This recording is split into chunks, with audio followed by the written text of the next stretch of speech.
À cause d'un pari, un jeune millionnaire a invité la femme de ménage à une fête costumée. Une jeune femme luttant pour transformer sa réalité tout en jonglant entre travail et rêve. Un héritier millionnaire vivant dans l'excès et les plaisanteries dangereuses. Deux mondes opposés qui se rencontrent lors d'un événement inattendu, révélant défis et changements profonds. Émilie se levait avant le lever du soleil, comme elle le faisait chaque jour. Le bruit du réveil à 4h45 était presque un adversaire constant, mais elle ne se permettait jamais de faiblir. Elle se leva doucement pour ne pas faire de bruit et se dirigea vers la petite cuisine où sa mère, Clara, était déjà réveillée. C'était leur rituel quotidien. Clara l'attendait avec un café fraîchement préparé, une expression sereine et des mots encourageants.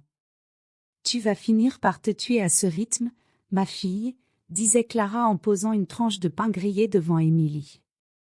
Ses yeux brillaient de fierté, malgré les rides d'inquiétude sur son visage. Émilie, ajustant ses cheveux en un chignon rapide, répondait avec un sourire doux, « Je ne peux pas m'arrêter maintenant, maman. Chaque jour de travail et d'études me rapproche du diplôme. » En buvant son café, elle pensait à la journée qui l'attendait. Ces journées étaient rythmées par un travail épuisant dans le manoir des Hamilton et des nuits interminables d'études. Le salaire qu'elle gagnait couvrait à peine les frais de sa faculté de droit, mais elle ne se plaignait jamais. Chaque soir, malgré la fatigue, elle se répétait « Tout cela en vaut la peine ». Après le petit déjeuner, Émilie quitta la maison en hâte.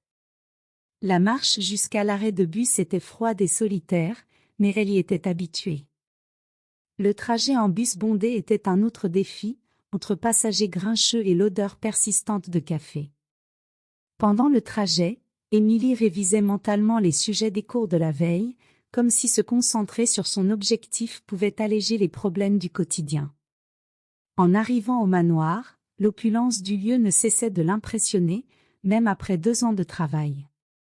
La maison ressemblait à une œuvre d'art vivante, avec du marbre poli, des lustres extravagants et des fenêtres gigantesques laissant entrer la lumière comme un spectacle quotidien.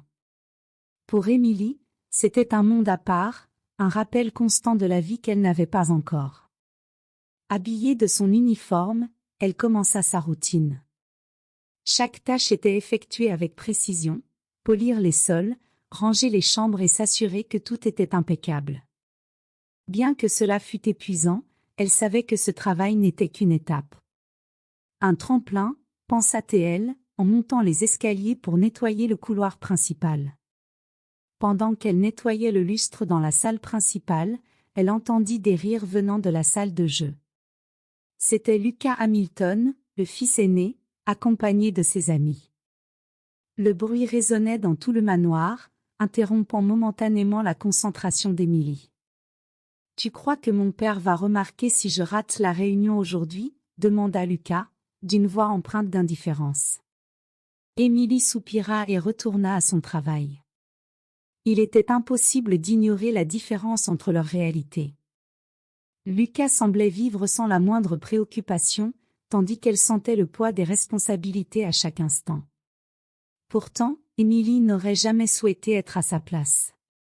Le vide qu'elle percevait dans ses paroles lui faisait d'autant plus apprécier ses propres efforts.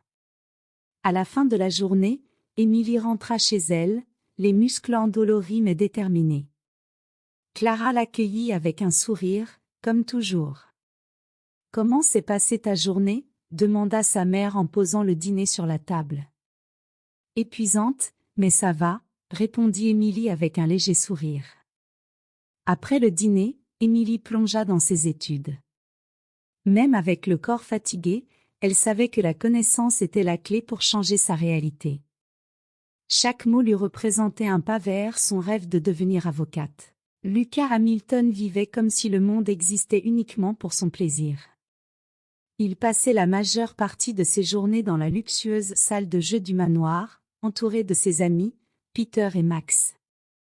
L'endroit, équipé de tout ce que l'argent pouvait acheter, des tables de billard à un bar complet rempli de boissons hors de prix, était le théâtre parfait pour des conversations futiles et des éclats de rire.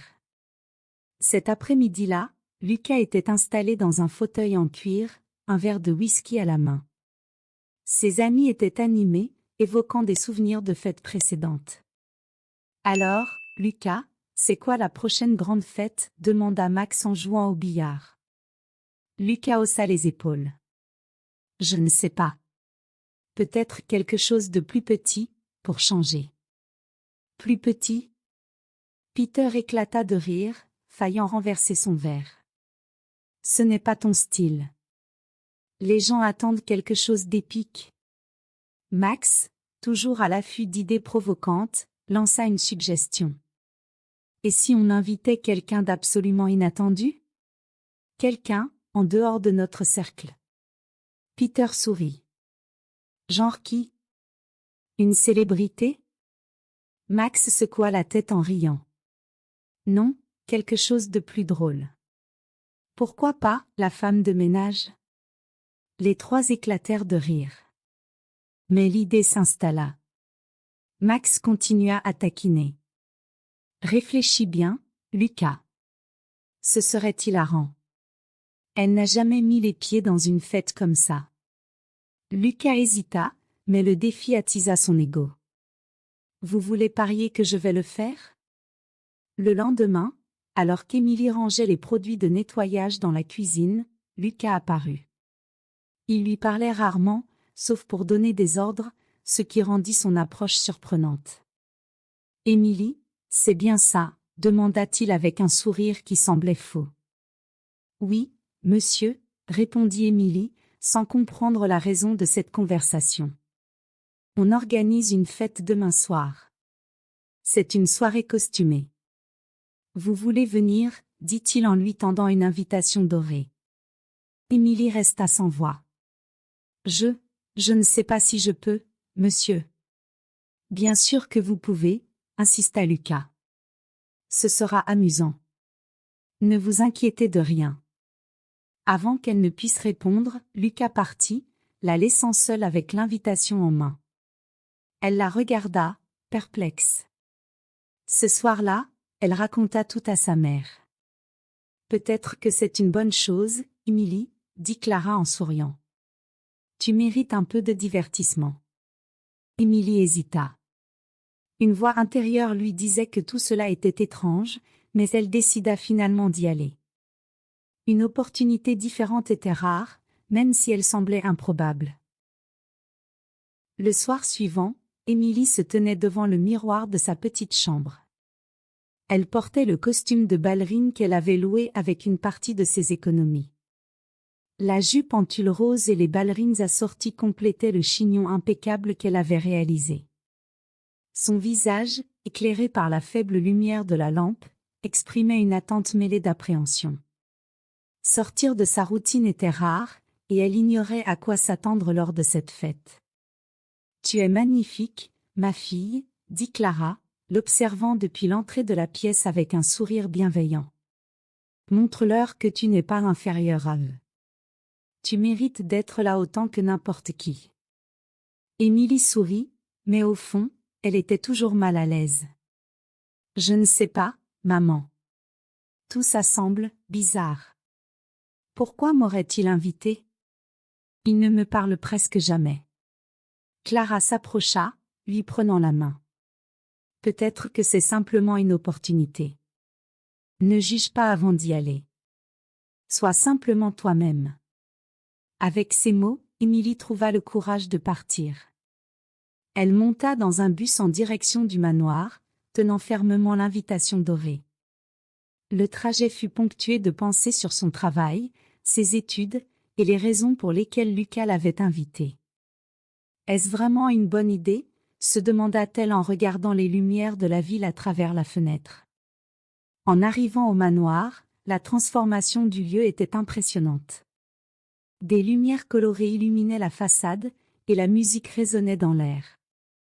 Le jardin était décoré de lanternes élégantes, créant une atmosphère féerique. À l'entrée, le vigile regarda l'invitation et lui fit signe d'entrer. Émilie traversa le jardin d'un pas hésitant mais déterminé. En entrant dans le salon principal, elle fut immédiatement frappée par l'éclat des lustres et le son de la musique mêlée aux rires et aux conversations. Mais quelque chose attira rapidement son attention. Personne n'était déguisé. Tous les invités portaient des tenues de gala. Des hommes en costume impeccable et des femmes en robes luxueuses déambulaient en tenant des coupes de champagne. Émilie se figea, sentant le sol se dérober sous ses pieds. L'ourlet de sa jupe en tulle qu'elle tenait maintenant semblait un rappel criant qu'elle n'était pas à sa place. « Qui est-elle » murmura une femme à son compagnon, en dévisageant Émilie de la tête aux pieds. « Ça doit être une blague » répondit une autre voix féminine, suivie d'un rire étouffé. Émilie respira profondément et tenta de garder son sang-froid. Elle balaya la salle du regard et aperçut Lucas de l'autre côté, en conversation avec ses amis Peter et Max. Il l'observait de loin, ricanant et échangeant des commentaires. Lucas semblait mal à l'aise, mais il ne disait rien, tandis que Peter et Max semblaient ravis de la situation. La honte brûlait sur le visage d'Émilie. Elle sentit les larmes monter, mais refusa de les laisser couler. Elle redressa les épaules, releva la tête et marcha vers la sortie. Le salon semblait s'allonger à chaque pas, les murmures devenant de plus en plus forts à ses oreilles. Lorsqu'elle franchit enfin le portail, Émilie s'arrêta pour reprendre son souffle. Les larmes qu'elle avait retenues jusqu'alors commencèrent à couler. « Pourquoi ai-je cru que ce serait différent ?» pensa-t-elle en sentant la nuit froide l'envelopper. À l'intérieur du salon, Lucas observait Émilie partir. Quelque chose en lui bouillonnait, un mélange de regret et de malaise qu'il n'arrivait pas à nommer. Max éclata de rire en lui tapant sur l'épaule. « Mec, c'était génial. Tu as vu sa tête ?» Mais Lucas ne rit pas. Pour la première fois, il ressentit de la honte. Honte de lui-même, de ses amis et de ses choix. Sans répondre, il attrapa une coupe de champagne, mais le goût lui semblait amer. Le lendemain matin, Émilie se réveilla le visage gonflé, les yeux lourds d'avoir trop pleuré. L'humiliation de la veille pesait encore sur elle comme un fardeau, mais elle refusait de se laisser abattre. Sa routine ne laissait aucune place à l'apitoiement. Elle enfila son uniforme, noua ses cheveux en un chignon strict et sortit prendre le bus en direction du manoir. En arrivant, elle remarqua que certains employés la regardaient différemment. Des murmures et des chuchotements l'accompagnaient alors qu'elle traversait la cuisine. « Tu as entendu ce qui s'est passé hier ?» Elle est arrivée déguisée comme si elle était vraiment invitée, dit une employée à un autre, tentant de réprimer un rire. Ces riches adorent se moquer de ceux qui ne peuvent pas se défendre, répondit le jardinier en secouant la tête. Émilie fit comme si elle n'avait rien entendu et se mit directement au travail. Elle commença à nettoyer le sol de la bibliothèque, comme chaque matin. Ses mains s'activaient avec précision, mais son esprit était tourmenté par des pensées contradictoires. Pourquoi a-t-il fait ça? Qu'est-ce que ça lui apporte? Alors qu'elle était agenouillée, concentrée sur le sol de marbre, elle entendit des pas s'approcher. Avant qu'elle ne puisse lever les yeux, une voix familière retentit. « Émilie, je peux te parler ?» C'était Lucas. Sa voix semblait hésitante, comme s'il cherchait ses mots. « Je suis occupée, monsieur, » répondit-elle sans lever la tête. « S'il te plaît, juste une minute, » insista-t-il, avec un ton plus doux que d'habitude. « Je voulais m'excuser pour ce qui s'est passé hier soir. » Émilie s'arrêta de nettoyer, mais ne se releva pas. Elle le regarda simplement, le visage dur. « Des excuses? Vous pensez qu'un simple pardon efface tout? » Lucas inspira profondément. « Je sais que j'ai été un idiot. Je n'ai pas pensé aux conséquences. Je voulais juste te dire que je suis désolée. » Elle se releva enfin, croisant les bras. « Bien sûr que vous n'avez pas réfléchi, Lucas. Vous n'avez jamais besoin de réfléchir. Pour vous, les gens ne sont que des pions dans vos jeux, n'est-ce pas? » « Ce n'est pas vrai, » répondit-il, mais sa voix manquait de conviction. « Alors c'est quoi ?» continua Émilie, sa voix chargée d'émotion. « Vous avez eu ce que vous vouliez. Vous m'avez humiliée. Félicitations. Lucas baissa les yeux. Pour la première fois, il semblait à court de mots. Je suis vraiment désolé, répéta-t-il, visiblement troublé. Émilie soupira. Très bien. Maintenant, si vous permettez, j'ai du travail. Lucas resta immobile un moment, puis s'éloigna, manifestement perturbé. Les mots d'Émilie résonnaient dans sa tête comme un poids qu'il ne pouvait ignorer. De son côté, Émilie tenta de chasser l'incident de son esprit.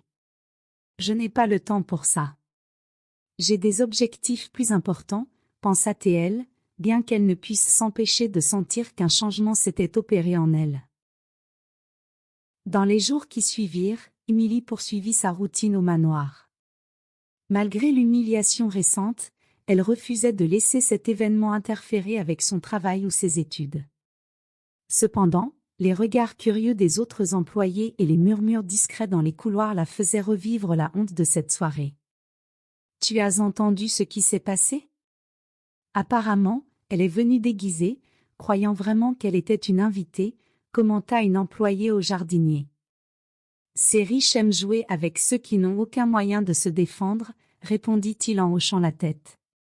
Émilie faisait semblant de ne rien entendre. Chaque commentaire était un rappel de ce qui s'était passé, mais elle refusait de leur donner la satisfaction de voir une réaction. Ce matin-là, alors qu'elle nettoyait le grand salon, des pas familiers résonnèrent à nouveau. Lucas entra, hésitant, comme s'il luttait intérieurement. Lorsqu'il la vit, il s'arrêta un instant avant de s'avancer. « Émilie, commença-t-il doucement, pouvons-nous parler ?» Elle fit une pause, mais ne le regarda pas. « Que voulez-vous maintenant, monsieur Hamilton ?» Je voulais. Je dois encore m'excuser, dit-il, avec un ton sincère qui la poussa à lever les yeux. Vous pensez qu'une excuse suffit? Que cela efface tout? Non, je sais que ça ne suffit pas, répondit Lucas rapidement, le visage marqué par la culpabilité. Mais je veux faire quelque chose. Je ne veux pas que cela reste comme ça. Comme quoi, rétorqua Émilie. Vous pensez pouvoir compenser cela avec un geste grandiose? C'est toujours comme ça avec des gens comme vous. Lucas resta silencieux un moment, absorbant l'impact de ses paroles. Je ne sais pas quoi faire, Émilie, finit-il par dire. Mais je vais trouver un moyen. Tu mérites mieux que ça. Émilie éclata d'un rire sans joie. Je n'ai besoin de rien venant de vous, Lucas. Je me débrouille seule. Je l'ai toujours fait. Lucas acquiesça, réalisant que toute tentative de rachat serait un chemin long et difficile. Très bien. Mais je vais essayer, même si tu ne me crois pas. Après cet échange, Lucas commença à observer Émilie avec plus d'attention, non pour la surveiller, mais pour mieux comprendre. Il la voyait travailler avec acharnement, étudier pendant ses pauses, avec des livres usés par le temps.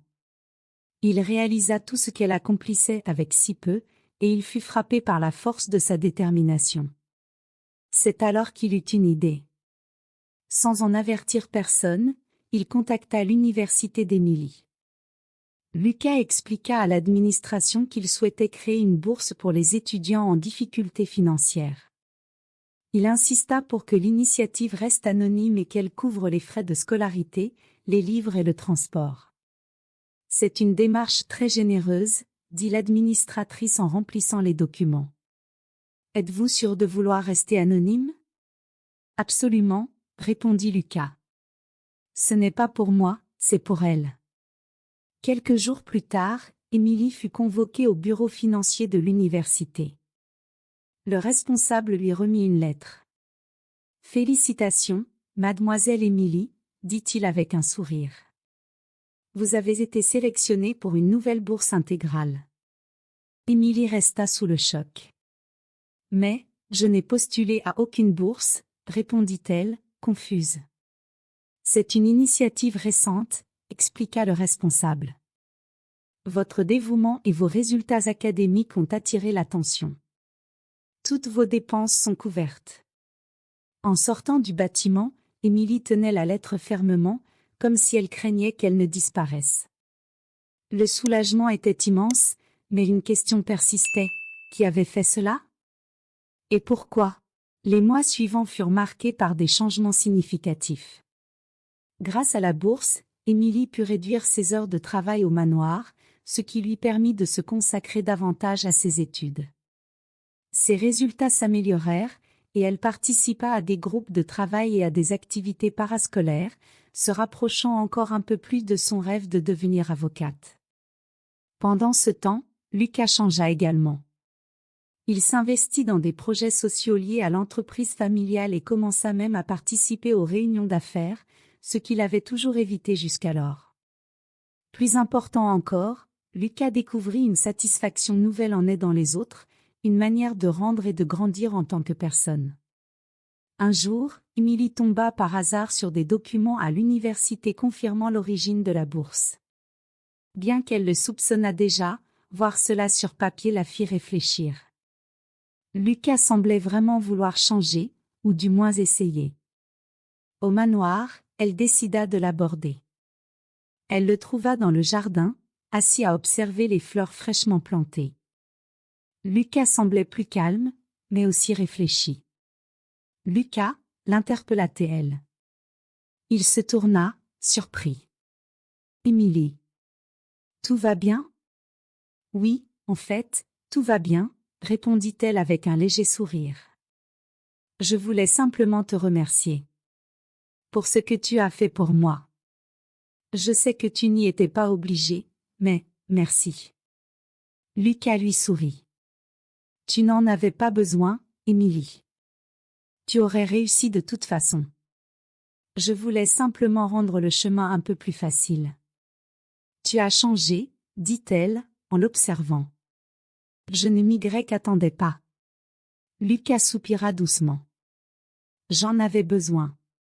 Et c'est toi qui m'as montré que c'était possible. » Avec le temps, leur relation évolua. Le respect mutuel se transforma en amitié, puis cette amitié se changea en quelque chose de plus profond. Une nuit tranquille, alors qu'il marchait dans le jardin, Lucas finit par lui confier. « Tu as changé ma vie, Émilie. Je n'aurais jamais pensé qu'une personne puisse me faire voir le monde différemment. » Émilie sourit. « Et toi, tu m'as montré que même les gens les plus improbables peuvent changer. » Ensemble, ils décidèrent de laisser le passé derrière eux et d'embrasser un avenir plein de promesses.